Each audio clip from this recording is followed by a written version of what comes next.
AVEZ. They will be making each a statement, and then afterwards taking questions from you all. We'll be starting that shortly. Is the audio okay for everyone? Okay, white balance, everyone has that as well? All right, thank you guys for being here. Oh, you know what? I don't believe that we will have anybody for Spanish tonight. I apologize for that, but those will be the three speakers. So we're awaiting to hear from the FBI and other law enforcement about this capture and apprehension of Francisco Oropeza. He was captured this evening without incident at a home on Summer Hollow. Now that's just east of Cut and Shoot. And law enforcement sources tell our Grace White it was a tip that led to his arrest, and it happened at a location they had searched before. The shootings happened at a home late Friday night near Cleveland. And we're also learning that Oropeza was captured at the home of his aunt in Cut and Shoot. This is video witnesses are sharing with us tonight showing Oropeza being taken into custody. A law enforcement source telling us he was arrested once again at his aunt's house. You could see in the video the tattoos on his arm, which match the tattoos from the FBI's most wanted poster. The FBI giving an update, and we're waiting for that update happening near Cleveland any minute now. We got word of his arrest just about a half hour, 45 minutes ago. Again, Oropeza had been on the run for a total of 4 days. 4 days of an intense manhunt, and many had questioned, was he near home? Had he gone far? Or was he even out of the state or attempting to cross the border? Of course, all of this happening and family remembering and mourning the loss of these 5 people, these 5 loved ones. But in the meantime, let's get back out to that news conference to learn more.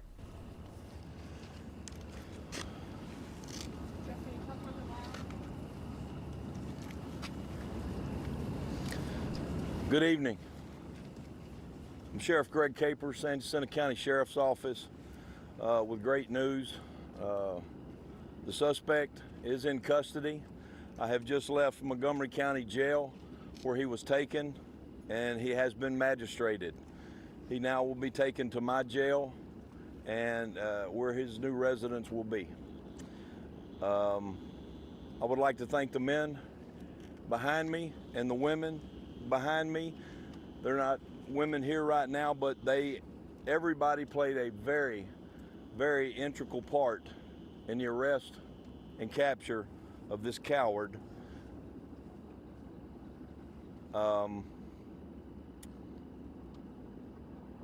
Everybody behind me has worked tirelessly. I know that there are several people out of these 225 plus officers at this scene, not to include the millions of people, thanks to the media. Y'all push the message out. But we've had calls from Wyoming, Florida, South Texas, North Texas, Oklahoma, Maryland, and those are just a few of the places. We were here, they were there. Bottom line is, we now have this man in custody. He was caught hiding in a closet underneath some laundry. They effectively made the arrest.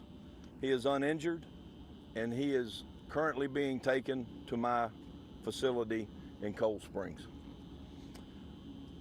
Thank you.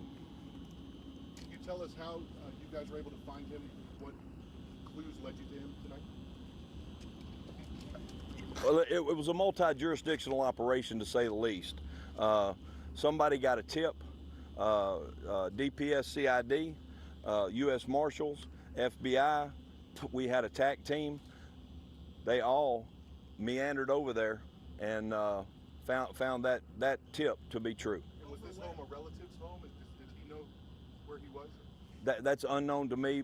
Maybe one of these guys behind me can speak to the actual information on how he was actually captured. Sheriff, what's your message to the family members, the surviving family members of those people who were killed in this attack? Well, they can rest easy now, because he is behind bars, and he will live out his life behind bars for killing those 5. Guys, we have time for questions afterwards. Sheriff, The ASAC. Yes, please. This is the ASAC. Hey, good evening. Thank you, Sheriff Capers. My name is Jimmy Paul. I'm an Assistant Special Agent in charge with the FBI Houston Division. Thanks for having me. So, just wanted to say first and foremost, the victims and their families are in the forefront of our minds, and we're extremely delighted that the suspect was captured. The tip for the suspect's location came in through the FBI's tip line, and we just want to thank the person who had the courage and bravery to call in the suspect's location. Special Agent Paul, or Ted Williams, Fox News, or do you know if this individual will be facing federal charges?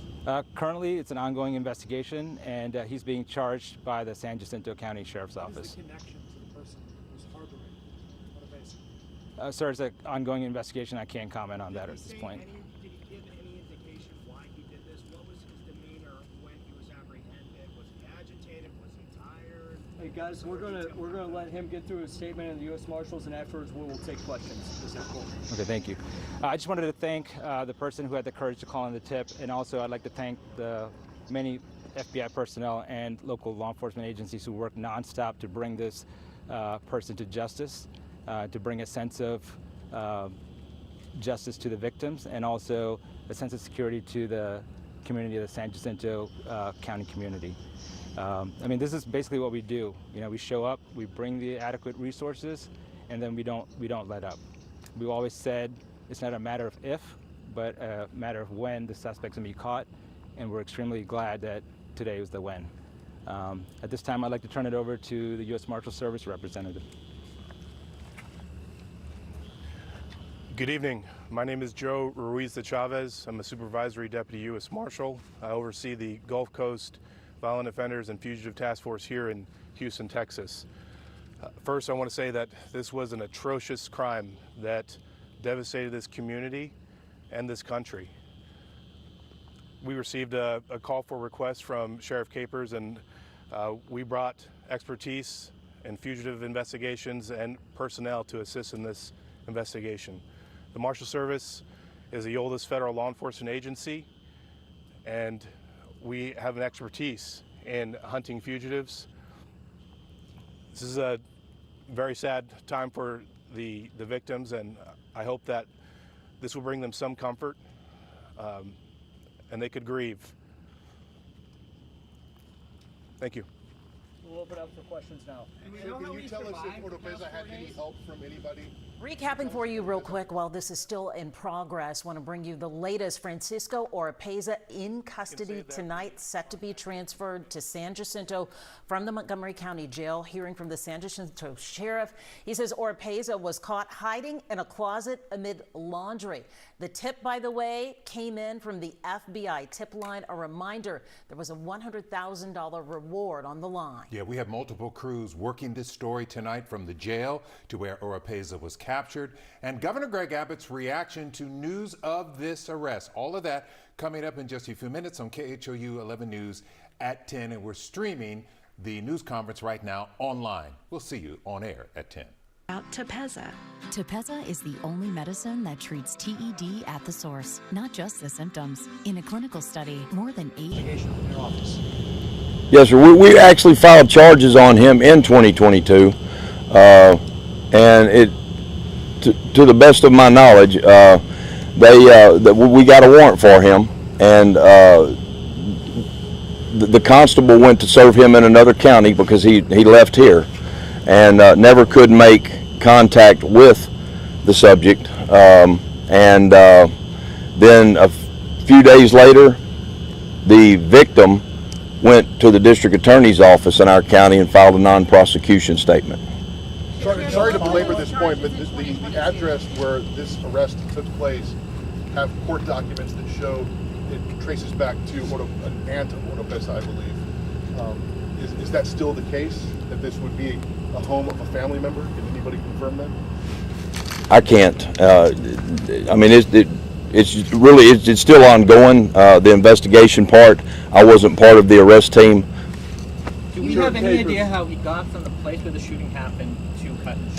Did he use a vehicle? Did he walk? Do you guys have any idea what the time? Once again, not that I know of. I have no knowledge of. Multiple agencies. Was DHS also involved? Was BORTAC the agency who actually went in and made the apprehension?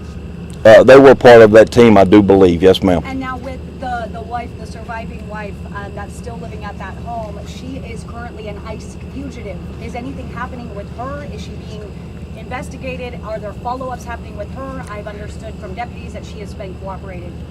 And to my knowledge, she is still there because the officers are still there. I have no direct knowledge because this all happened within the last couple of hours. But she is still there. Sheriff, you guys believe, Sheriff, if you don't mind, do you guys believe that large reward that was put out, is that what made that person call in this tip, and will that money be going to the person who called in that tip? The money will be going to the person that called in the tip through the proper channels. Yes, ma'am. I'm thinking it's still 80,000. Sure, Capers, we know that he's been in this country since 2016 illegally, meaning Oropeza. The question is, and he had an AR-15 rifle that he was shooting the night of this incident.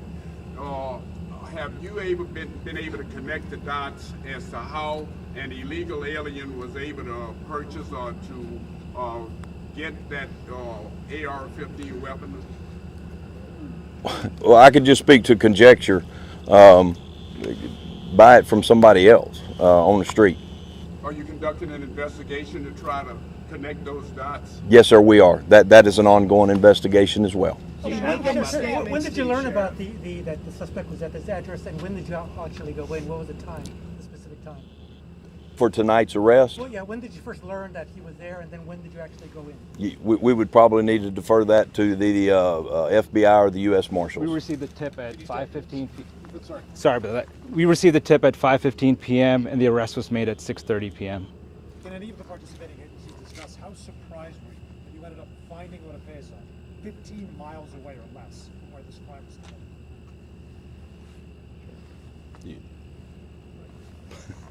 I can't really speak on that. I can just tell you that we're just extremely happy that the citizen had the courage and the bravery to call in that tip. Had you guys searched that area before you got the tip, or I'm not sure if it was searched before, but we immediately dispatched the team out there as soon as we got the tip. We're going to take 3 more questions. Searched as well, known areas, known accomplices, or any of his family members? Were those areas searched specifically as well? I know he's been talking about family. We're obviously hearing that this was a family's home that this person was found. So were other family homes searched as well? Was this one just a random tip? What happened? Were there other families around? As far as we know, this was just a one-time random tip, but we've contacted multiple houses and families throughout the area. What does contact mean? Have you gone in? Did you search these homes? Right, we have. Laundry piles in other families. We've done knock and talks with multiple homes throughout the area, and we've gotten consent from the homeowners to go in and take a look. So we've done those kind of actions. Yeah. 2 more questions. Is anyone else in custody or questioning? Sheriff, is anyone else in custody or in questioning tonight?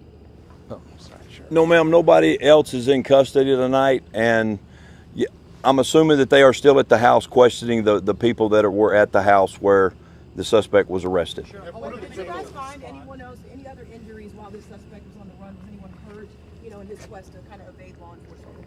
As far as we know, we do not know anybody else that was injured. Have formal criminal charges been filed? Did he make any comment? What was his demeanor when he was placed under arrest? Yes, sir. Just any formal criminal charges filed? Do you know what those are yet? Murder. 5 counts? 5 counts of murder. $5 million bond. Not capital murder? 5 million. No, sir. Thank you very much. Not at this time. There is a video in social media. Is correct person, Francisco Oropeza? Say it one more time. There is a video in social media. Is the correct video?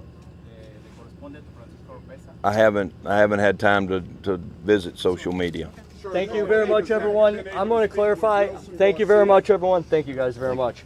Guys, I'm going to clarify some of the spellings and answer some of the roundup questions here. I know that there are questions very quickly about the speakers that just were up here. Again, San Jacinto County Sheriff Greg Capers FBI Assistant Special Agent in Charge Jimmy Paul, Paul, as well as Supervisory Deputy U.S. Marshal Joe Ruiz de Chavez, Ruiz space DE space CHAVEZ. Now, I know that there were a few questions outstanding. Were there any others that were left out? How long did it take for them to actually respond? There's been a lot of conjecture about the amount of time for police response, specifically from family members who lost loved ones and said they were calling 911. You're talking to the initial shooting? Yes. So that is still under investigation. That's part of the ongoing. Investigation into this.